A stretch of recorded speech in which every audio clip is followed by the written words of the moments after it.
This was a very, very traumatic event. We have people that are hurt from this event psychologically. Responding to terror, the Las Vegas Fire Department describing how it responded to Sunday's tragedy. Clark County Fire weighing in on this as well. The all-out effort it made to save lives. And the call in right now, we are offering our help, doing what we can do to offer you a little assistance as you try to get through this. Our counselors are standing by. They're ready to take your calls in the wake of Sunday's mass shooting. We have all the information coming up for you. Never forget President Trump's message following his visit to Las Vegas. What else he shared about his meeting with first responders and victims. And school shooting threat, we're expecting to learn more about an arrest made after threats of a morning shootout at a local high school. We're live from Centennial High. News 3 starts right now. Breaking news, the BBC is reporting the National Rifle Association is calling for additional regulations on what it calls rapid fire tools following the deadly shooting that happened right here in our community. It released a statement reading in part, in the aftermath of the evil and senseless attack in Las Vegas, the American people are looking for answers as to how future tragedies can be prevented. And it goes on to say the NRA believes the devices designed to allow semi-automatic rifles to function like fully automatic rifles should be subject to additional regulations. Okay, right now we're taking a live look at our newsroom where we have counselors standing by to take your calls. It has been a very tough week for so many people here in our city. Everyone touched by the mass shooting that happened on Sunday night. If you want somebody to talk to, we've made it really easy for you. It's free, and all you have to do is talk. That number on your screen, 702-642-1342. And we certainly hope that you at home, if you're watching, you'll take advantage of this service or tell someone else about it so that they can receive the help they need, even if it's just talking to someone. We have people there for you. Well, thank you so much for being with us on this Thursday. They rehearsed the scenario hundreds of times, but nothing could prepare local firefighters for Sunday's shooting on the Las Vegas Strip. And now for the first time, we're hearing about those frantic, bloody minutes as they rushed in to save lives. Our response time to that incident, I can honestly say, for our first arriving unit was less than 5 seconds. News 3's Kelsey Thomas joining us live now from the Clark County Fire Training Center. Kelsey, we know these first responders are brave. We see them do so much good in our community, but when something like this happens, this tragedy that really rocks all of us, we know how important and how critical and crucial they are. That's right, Heather. And as you heard the fire chief just say, it took less than 5 seconds for those first firefighters to arrive on scene Sunday night. These were firefighters from a station down the street from where the festival was happening. It was a crew that happened to already be out on a traffic call when that shooting happened. We're going to take you inside now to that news conference that happened just a little bit ago, where we saw firsthand those firefighters who were there that night risking their lives to save others. They talked about their biggest challenges that night. Aside from all of that chaos and confusion, you have to remember that these victims were spread out in every direction at different hotels. They were running from the gunfire. Clark County Fire Chief Greg Castle says his firefighters have trained years for this sort of thing, and that training paid off Sunday. We never planned on what happened the other night. However, our training, our equipment, and the professionalism of our people took all of that and responded to that event the other night, because it was not anything that we'd planned on. An open venue, and patients, critically and mortally wounded patients from Tropicana to Russell and some as far as Blue Diamond. It was not in one building, it was not in one spot, it was not in one address. It was spread over a massive area. And coming up on News 3 Live at 3 and 7, we're going to be talking to one of those first firefighters to respond on scene that night. Reporting live, Kelsey Thomas, News 3. Kelsey, thank you so much. Our Clark County firefighters really responding when it counts. Absolutely. Critical moments. Thank you. A surprising new revelation into the investigation in Sunday night's shooting. Police now say the gunman may not have planned to take his own life after firing shots at the Route 91 Harvest Festival, and possibly had scoped out other places to carry out his attack, including the Life is Beautiful Festival here in Las Vegas, even Lollapalooza in Chicago. Sheriff Joe Lombardo says there is evidence to suggest he planned to escape. Also, that he had explosive material and lots of ammo in his car, but they're still working to learn exactly who he was. Stephen Paddock is a man who spent decades acquiring weapons and ammo and living a secret life. When we did see he was gambling, we did not see another individual that appeared to be a companion. Police say the gunman was seen with a woman a couple days before the shooting. Police are considering her a person of interest and they just want to talk to her. There's also a new timeline. Police say the shooting started at 10:05, the first call for help coming into Metro 3 minutes later. The last shots fired 10 minutes later at 10:15. It took law enforcement over an hour to enter the room because they were securing the perimeter, had stopped hearing bullets after that security guard was shot in the leg. President Donald Trump tweeting about his visit to Las Vegas. Those tweets coming out this morning. He wrote, "So wonderful to be in Las Vegas yesterday and meet with people from police to doctors to the victims themselves, who I will never forget." He spent several hours here in the Valley yesterday. He, along with First Lady Melania Trump, visiting doctors, nurses, and victims at University Medical Center. And following that visit, the president moved to Metro headquarters to greet Sheriff Joe Lombardo and other first responders.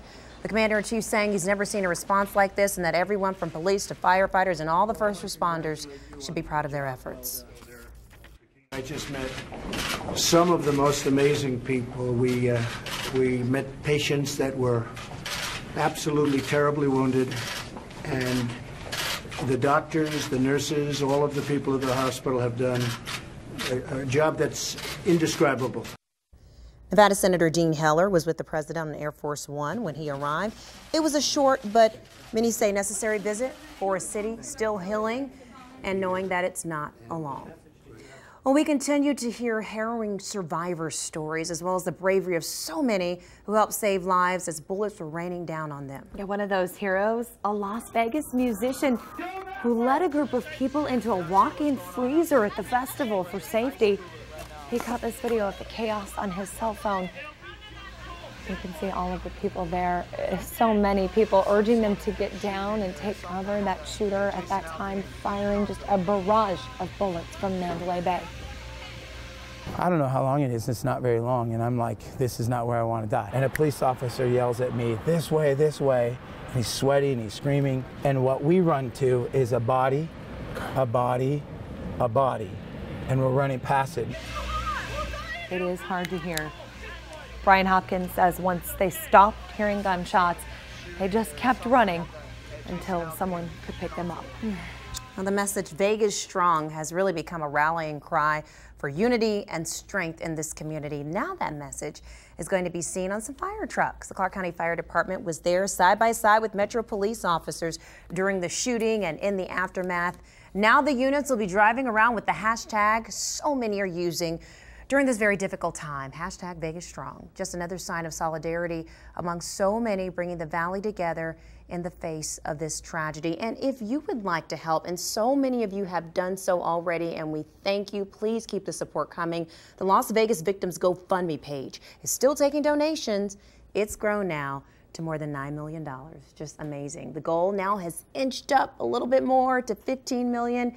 And it will definitely be put to good use to help victims and their families with the substantial financial burden many of them will be facing as they look ahead to the days and months to come. And we want to give you a heads up to not give to GoFundMe pages that are fake, because unfortunately in situations like this we see a lot of scammers coming out of the woodwork. So Nevada Attorney General Adam Laxalt is warning about this, trying to pose these scammers, that is, trying to pose as charities to try and get money for you. We have the official link on our website, news3lv.com, so we don't want any of you to be taken advantage of as you're trying to give from your heart and really help with this cause. The investigation into this mass shooting far from over. They're still piecing together so much evidence, new information constantly coming into our newsroom, and you can count on us for that continuing coverage. We'll be providing you updates both on air and online, all of our social media platforms there you see, and us individually as we're out in the field talking to survivors and first responders as well as investigators. A breaking news update now. Clark County School Police say this afternoon we should know more about an arrest made following threats of a morning shootout at Centennial High. Yeah, this was all over social media overnight into this morning. A lot of frantic kids and parents. News 3's Kendall Nunley joining us now live with an update near Wallapai and Centennial Parkway. Yeah, Heather and Crystal, almost right away the school district came out telling parents that they did not believe alongside law enforcement that these threats were credible. Now, this does serve, though, as an important reminder whether these messages were sent out as a prank or not. They can not only lead to an arrest, but also very serious charges. The school district and police take this very, very seriously. Now, after all the community has been through this past week, you can only imagine just how concerned these Centennial parents and their students were after these messages threatening to shoot up the school were posted online. The screenshot of that text message conversation specifically names Centennial High School and then goes on to threaten, quote unquote, every school in Las Vegas. Centennial High's principal is now thanking his students and their parents for speaking up, hoping that those throughout the valley realize that when you see something and say something, action is taken, and is case in point this overnight arrest. Report things when you hear things, report them to administration, report them to Clark County School District Police and law enforcement. As a community, we can work to resolve these problems. And this was proof last night that the community came together.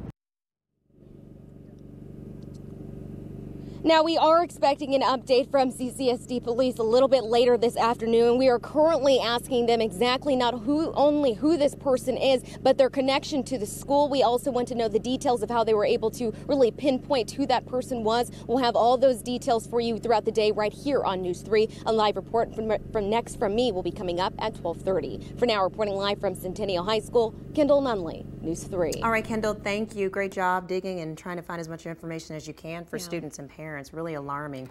All right, a rally and call to action in Connecticut. Coming up, the connection they feel to the victims of Sunday's mass shooting here on the Strip. And looking at sunny, mild conditions today, temperatures in the mid-80s, but we've got a little roller coaster ride about to move in. We'll talk about it coming up. And no doubt this has been a very difficult week for many of us here across the valley. And you know, we just want to do our part to help. So if you feel like you just need someone to talk to, we are hosting a confidential phone bank of counselors. Right now, as we speak, we see people are already on the phone, so that is a good sign, courtesy of Southwest Medical Associates, so we appreciate their help. They are waiting for your call. If you feel like you need to talk to someone, that number is 702-642-1342. And if you can't call in today, we have information on our website about other resources that you can check out. Optum's free helpline, it's open 24/7. Just head over to our website, news3lv.com. Before we head to break, take a look at this. We want to give you a look from Drone 3. This is a hiking trail and some caves located near Fort Apache and Warm Springs. Locals know it. It's a popular place. News 3 live at noon. I'll be right back. And we are taking your calls. You know, a lot of us have really been trying to process this and deal with everything that's unfolded this past weekend and the subsequent days. So if you really need to talk to someone about it, our friends from Southwest Medical Associates, they are here to help you, taking your calls. They always see them on the phone, so that is a good sign. Feel free to call 702-642-1342. And if you can't call in today, actually, we're going to be doing that through 7:30 tonight. All day. But if you can't call in today, we have more resources on our website. That's news3lv.com. Now, the people of Newtown, Connecticut feel an allegiance to the victims of the shooting that happened in our community. An advocacy group formed after the 2012 mass shooting at Sandy Hook Elementary School held a rally outside the National Shooting Sports Foundation in Connecticut. The Newtown Action Alliance says the rally was against the gun industry's effort to weaken gun laws and also to demand action from President Trump and Congress. The group previously held a vigil and rally outside the same location after the mass shooting at an Orlando nightclub, where 49 people lost their lives. Congresswoman Dina Titus introducing a new piece of legislation aiming to limit the sale of bump stocks like the one used in Sunday's shooting. The bill is called the Automatic Gunfire Act. She says she's introducing this bill in hopes to close a loophole and ensure people cannot modify their weapons to simulate automatic fire. Search and rescue efforts have ended in Mexico City a full 4 weeks and 1 day after a magnitude 7.1 earthquake rocked that city. Jumpsuit-clad rescuers still were sifting through the remains of a 7th-floor office building. The last body known to be trapped in the rubble was recovered over 2 weeks ago. The National Civil Defense Chief tweeting that the official federal death toll has now risen to 369. Of those, 228 were in the capital. As it continues to rebuild from Hurricane Harvey, the city of Houston is reaching out to victims of Hurricane Maria. This morning, pallets of much-needed supplies are leaving the Magnolia City en route to Puerto Rico. The supplies include diapers, water, and various medical items and equipment. Houston leaders say that there's still a lot that needs to be done in Houston to recover, but it is rewarding to help your fellow neighbor. That's always encouraging to see, right? They're still trying to get their lives together and rebuild, and yet they know, the need is there for someone else. And I was saying in our morning show, I just really hope that spirit of generosity continues. We've seen it so much here in our community. That it thrives beyond just the, initial. The immediate aftermath, of the tragedy. And unfortunately, we might need more of that with another storm brewing in the Gulf. I mean, the last thing we want to deal with right now, this is Tropical Storm Nate. We are going to take a look at, this is the satellite picture, the storm right now over the eastern coast of Nicaragua. It's moving its way toward Honduras. Let me show you on the map. So we're right here. This is what we're looking at as far as this tropical storm. You can see how far out the clouds stretch from it. Now let's take a look at the path. Again, right now a tropical storm moving its way toward Cancun, then curving a little bit more to the north. Category 1 hurricane is what we're expecting when it makes landfall sometime Sunday between Louisiana and the panhandle of Florida. So yes, New Orleans is in that cone of air. So again, it could be anywhere within this cone. And again, expecting right now to be a Category 1, but this is something we're going to continue to watch. As we know, with the last couple of hurricanes we've had to deal with, these models change quite a bit. So here at home, the weather has been obviously much different. I mean, we've been seeing beautiful blue skies, but watch this time lapse from the Southeast Korean Technical Academy camera. I'm going to stand out of the way. You see those clouds of black there?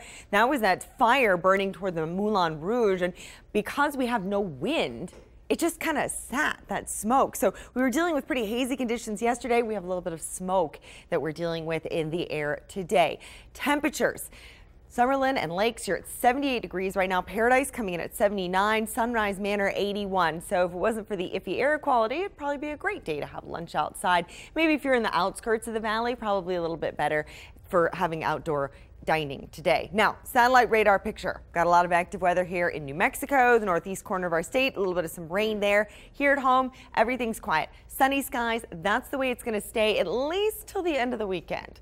Forecast today, sunny, 84, winds light and variable. Overnight tonight, clear skies, 62 degrees for that low. Now the 7-day forecast. Temperatures will continue to rise heading into the weekend. We're looking at upper 80s Saturday, 90s possible for Sunday. Now Sunday night into Monday, here comes the next storm. More gusty winds to deal with, and those winds bringing in cooler temperatures. So we're going to go from 90 on Sunday to 78 on Monday. Feel chilly. All right, Kelly, thanks for that. We've been talking about a hotline that's available for anyone who's looking for free support right now in the aftermath of this tragedy. It's a very difficult time for many. Joining us, Daniel Shelton, counselor, and Daniel with counselors, Southwest Medical Associates, Home Health and Hospice. You all are here providing our viewers with some help, providing anyone in the newsroom with some help. You know, when a tragedy strikes that affects so many people, talking about the number of victims as well as the number of people in our community, from your perspective, who's most at risk for, or I shouldn't even say at risk, but who needs to talk to somebody? Well, my concern, of course, is for those that were already grieving before this happened. For those who recently lost loved ones, they may have already been struggling through the grieving process. Something like this would certainly trigger, something as traumatic as like this would certainly trigger an emotional response, and they may have feel like they are stepping back, that they're not that the work they've done so far is not completed. They're going to be reliving some of those grieving symptoms. So. And it's not just the people who were there. I mean, you know, Absolutely. Because this is broadcast and so many people are able to see this on social media or TV, this really does affect the whole community. Certainly. Something as traumatic as this, something as chaotic as this, yeah, absolutely. Especially if you've, like I said, if you've already been struggling with a loss, something that throws you off like this is certainly going to only exacerbate those symptoms that they may have already been experiencing. And we've seen so many vigils, and we're looking at video here now of all of the vigils that have been taking place around the community, and everyone, of course, using the hashtag Vegas Strong, really trying to unite. I'm assuming that is a big part of the healing process, coming back together as a community. Absolutely. Everybody's heard about post-traumatic stress, things related to that. It's a stressful event and the trauma that occurs afterwards, but there's something that's not spoken about often, and that's post-traumatic growth. That when something traumatic does occur, a significant amount of growth can occur, particularly in a community after something like this. So absolutely, I think over the coming months we'll see us grow as a result of something terrible such as this. You guys have so many resources available for so many people. Obviously, we have the hotline where people can come and they can call in, that number on your screen now. What else are you able to provide our community with? Well, the good news is right now, if somebody would like professional assistance with what's happened here, there is no excuse not to receive it. Every employer in the Valley is providing resources. The education system, both public schools and higher education, have counselors available. My own organization that I represent here today is United Healthcare, Southwest Medical, Optum.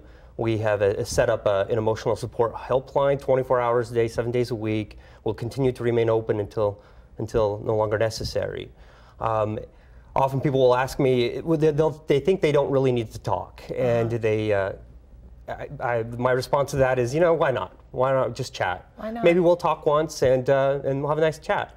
Or we might actually find out that further intervention might be necessary. Well said. Daniel Shelton, thank you so much for being here with us. Let's take a quick live look here. We've got the counselors that he was mentioning. They're ready for your phone call, 702-642-1342. As Daniel said, just talk. Just pick up the phone if you just need to talk. Maybe it's just one time. Thank you.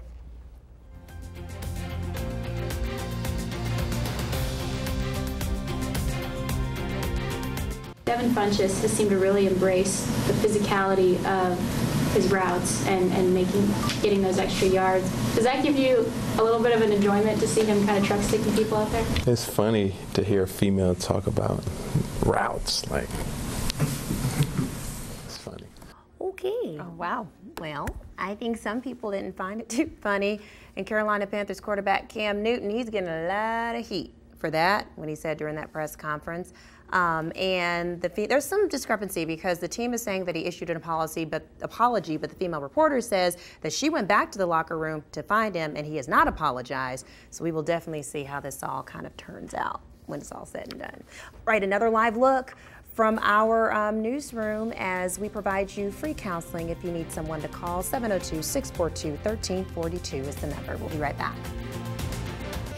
Right now on News 3 Live at 12:30, school on edge. This after threats of a morning shootout at a local high school. An arrest has been made. We are live with the latest on this developing story.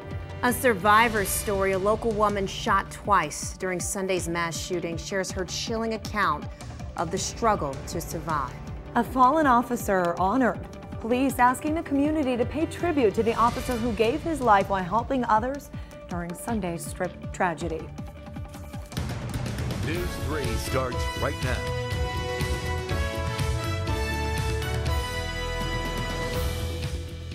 All right, thank you for being with us. We should be learning more about an arrest made following threats of a morning shootout at Centennial High. Clark County School Police are expected to release more information this afternoon. You probably saw this if you're a parent. It was all over social media overnight into this morning.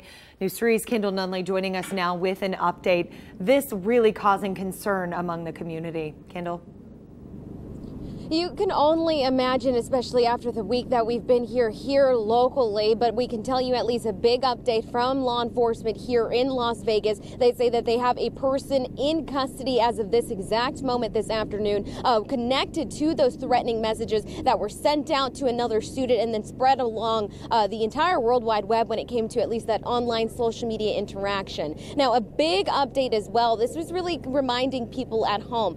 We do not know whether or not this was sent out as an actual threat or as a prank of some sort, because the school district alongside police say that they have no credible reason to believe that this was a credible threat. But it is a reminder to everyone watching at home, whether this was sent out as a prank or not, they do take these things very seriously, and they can not only lead to arrest but also serious charges as well. Now, especially after the week that we've had, these parents were very, very concerned out here at Centennial High School. The threatening message was actually a screenshot of those text message conversations, specifically naming Centennial High, and then goes on to threaten, quote unquote, every school in Las Vegas. Now, Centennial High's principal is now thanking his students and their parents for speaking up, hoping that those throughout the valley realize that when you see something and say something, action is taken. Case in point, the overnight arrest. Now, school is in session today, and they wanted to make sure that all those parents knew that they were working not only overnight to get this person into custody, but to get your kids in school safely.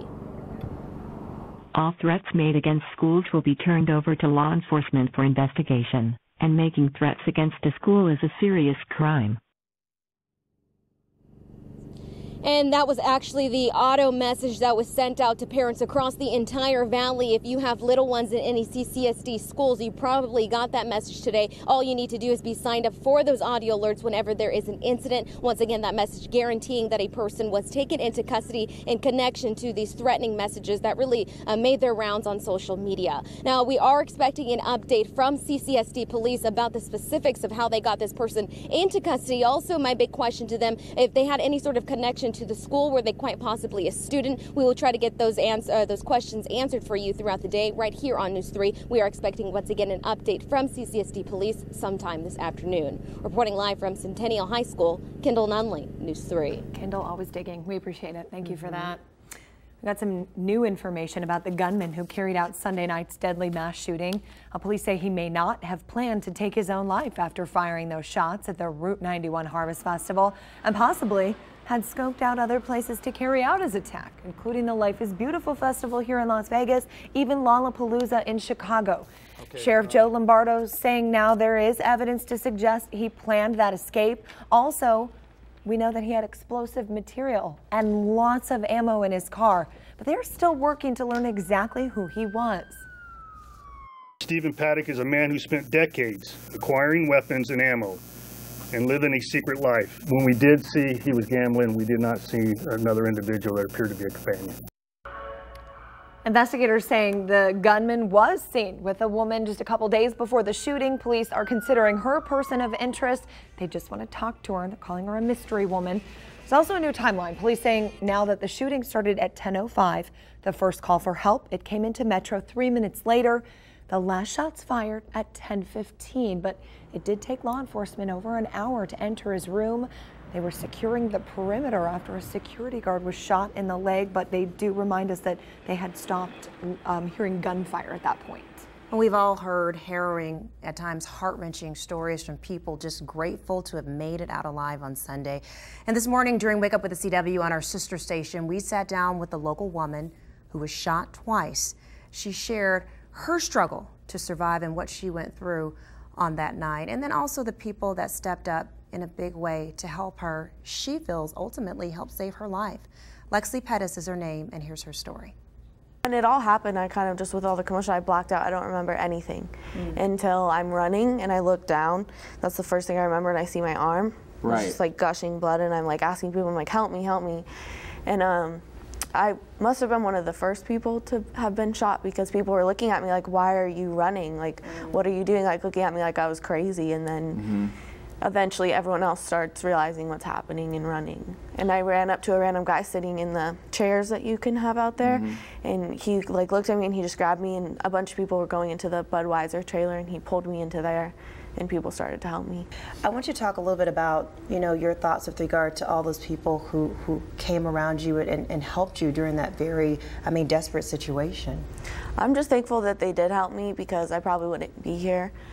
And like a random girl just rode with me all the way to the hospital. I was like crying. I was like, please don't leave me. And she's like, I won't. And she stayed at the hospital with my phone, waited for my dad to get there, and gave him my phone and let him know that I was okay. What was going through your mind when you finally found out that you were shot? What were you thinking about? I personally thought that I was gonna die. I called my dad. That was the first thing I did. He was on the phone with me the whole entire time. You hear in the video I'm saying like, Dad, Dad. And I literally was just on the phone with him. I was like, I love you, I'm gonna die. That's what I was saying to him. Oh my goodness. And at that time, those strangers were helping you. Did you know where your boyfriend was at that time? No idea. We got separated like as soon as it happened. Was he hit as well? Yeah, he was shot in the stomach. And how's he doing? He's still in the hospital, but he's breathing on his own and he's getting better, but still struggling. You know, Heather, we just appreciate Lexi for being so brave and courageous and sharing her story. I mean, this happened just a few days ago. And despite the fact that she was shot in the arm, and it was a pretty substantial wound, and she had a bullet wound go into and out of her chest, she was willing to come in today and share her story. Yeah, and really, we are so grateful that she's alive with us today, and we really wish her boyfriend the best as well, who's still in the hospital. He was shot in the stomach. So it's just so tough. We're learning so much more about many of the victims. Our thoughts and prayers are with them for sure. They really are. Yeah. This young man, unfortunately, he didn't make it. He was a student at UNLV. 20-year-old Quentin Robbins, he was killed in a gunfire. He was a member of the Mormon Church, a graduate of Basic High School in Henderson. Family friend tells us they saw a lot of potential in the young man whose life was cut far too short. The potential, you know. As a 71-year-old, I look back and see a 20-year-old that has his whole life in front of him that was wasted needlessly on something that should not have happened at all. Everyone that we talked to told us that Robbins was the nicest person that they knew. He was at that music festival with his girlfriend when he was killed. Candlelight vigil planned tonight for the Metro police officer who died in Sunday night's mass shooting. The vigil for Officer Charleston Hartfield, it starts tonight at 6, a police memorial park near Cheyenne and Grand Canyon. Officer Charleston Hartfield was off duty and just enjoying the concert when he was gunned down during the Route 91 Harvest Festival. Just 34 years old. Too young. So sad. So hopefully people will come out and honor his life tonight. Well, we're honoring another life taken far too soon. The Diamondbacks celebrating the life of a woman killed in the mass shooting here on the Strip. How they did so, a very touching tribute. And a dog lost when gunfire rang out on the Strip found. Happy tale and return of Rue. And sunny skies out there today. Temperatures pretty close to normal, but we've got a little bit of a roller coaster ride on the way. We're gonna have all the details coming up. And we're taking a live look in our conference room in our station here at News 3, where we have counselors from Southwest Medical Associates. They are here to take your call. If you need someone to talk to, you just need a listening ear. We want you to reach out. We don't want you to feel like you're alone in all of this, because we know it's a struggle for a lot of us. It's the Vegas Strong Helpline. That's 702-642-1342. We are on hand until 7:30 tonight. But if you can't call in, don't worry, because we have additional resources on our website, news3lv.com. Please reach out. We want you to get the help that you need. We'll be back on the other side of the break. All right, time now for trending today, and we see another face of another victim taken far too soon, Christiana Duarte, and the Arizona Diamondbacks pausing before their game against the Colorado Rockies to honor her legacy. Yeah, she used to work for that team, in fact, several teams in the past before she was killed in Sunday's shooting. Duarte was a member of the Diamondbacks front office when she attended college at the University of Arizona. The 22-year-old happens to also be the sister of Chicago White Sox prospect Michael Duarte, if that name sounds familiar. Tonight, the LA Kings also planning to honor her in their season opener. They'll have a heart sticker with her initials inside the player's helmet. She worked for them, and the LA Rams as well. They've also linked a GoFundMe account set up to support her family. It just makes you realize that even just with one victim, how many lives that they touch. So it's just really a sad situation for a lot of us across the country. All right, and a lot of our headliners are pausing and just paying their respects to the victims as well. We have pop star Strip headliner Jennifer Lopez canceling her shows at Planet Hollywood for the rest of this week. Yeah, she says her cancellation comes out of respect for the shooting victims. The resort says she is heartbroken over what happened. No word, though, on when those performances may be rescheduled. Lopez's residency at Planet Hollywood runs through next June. A benefit concert for the victims of Sunday's shooting, and it happened at Stoney's Rockin' Country at Town Square.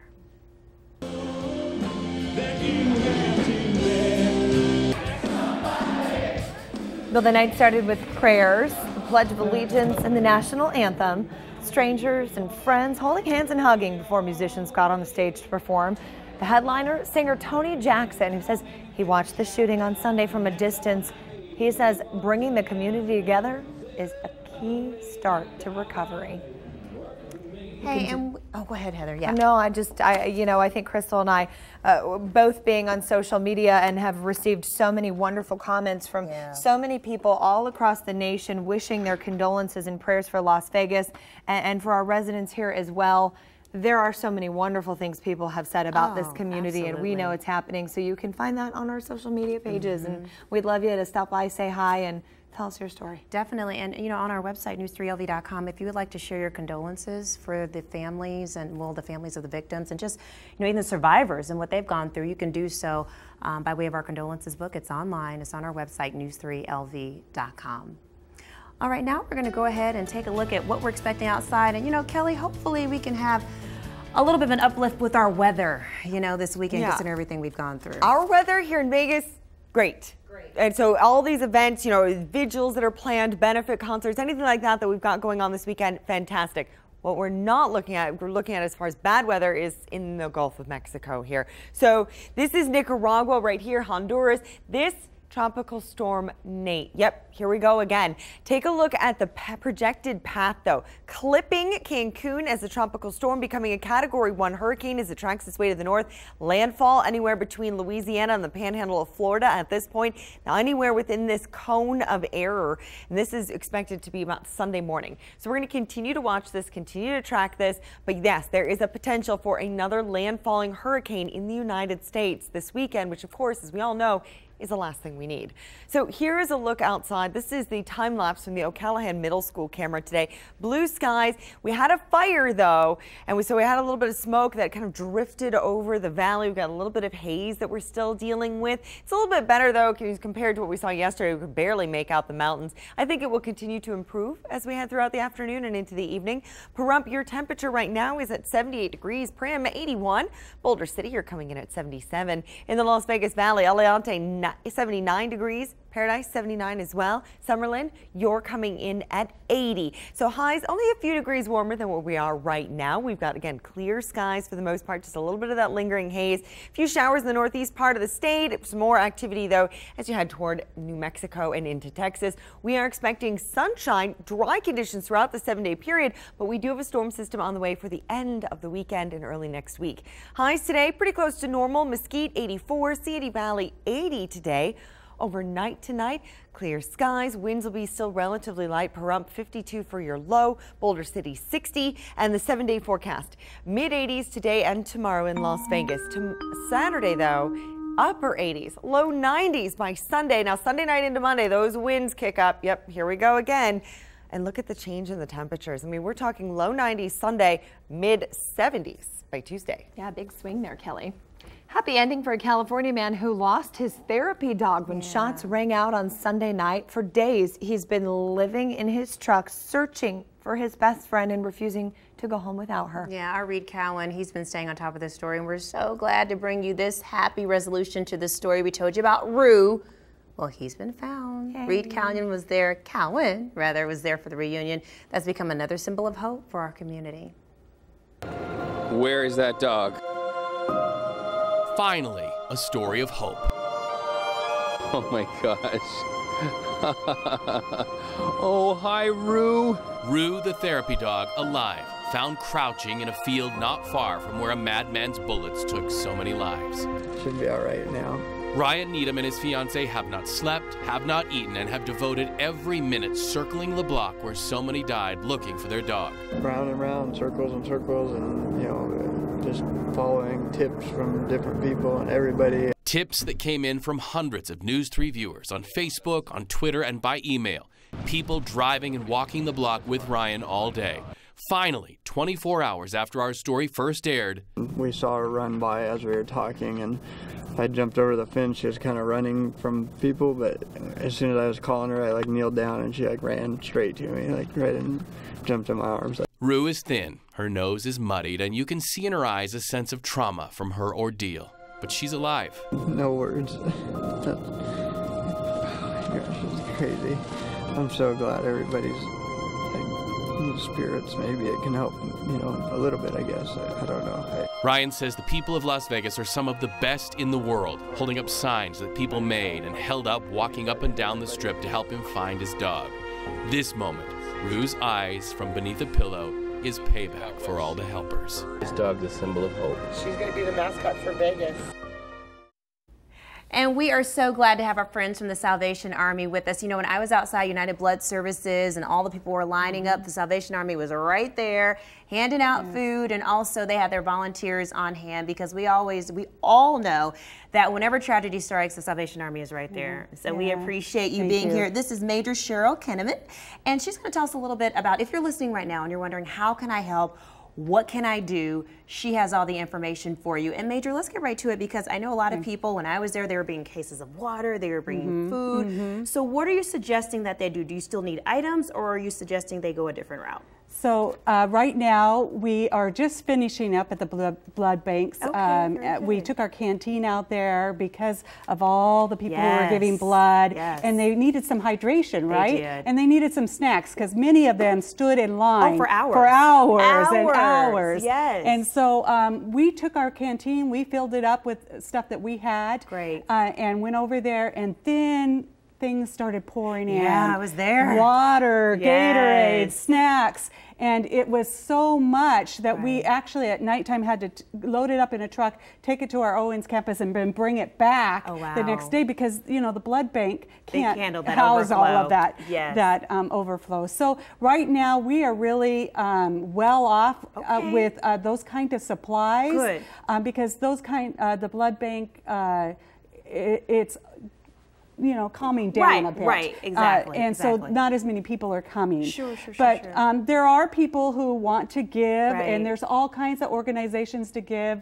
We did set up yesterday a text to give the Salvation Army if you want to give to the Salvation Army. And all of that money, 100% of it, will be used for victims or survivors and their families. We don't know what that's going to look like until they start coming to us. You're right. So you can text Las Vegas Strong 51555, I believe. Yes. And then, or go to our website, Yes, Salvation that's Army, easy. southernnevada.org, and wonderful. there's ways to, and it'll give you some of the things that the Salvation Army is doing. Oh yeah, because you could still use volunteers just to help with your efforts in general, right? Yes. Yeah, and I think that's the message I want to drive home, and maybe Major would agree with me in saying this, that I mean, you can't thank people enough for just the generosity that they've shown in light of all this, but the need definitely goes far beyond just this immediate incident, because we still have needs that were ongoing before this even happened in our community. Correct. The Salvation Army does this kind of thing 365 days a year. Right. And we do it not just here in Las Vegas, but all around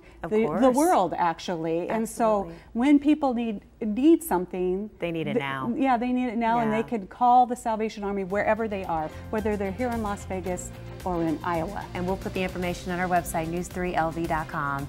And here's a look, speaking of more help, if you need it, kind of the emotional side of things, you can call.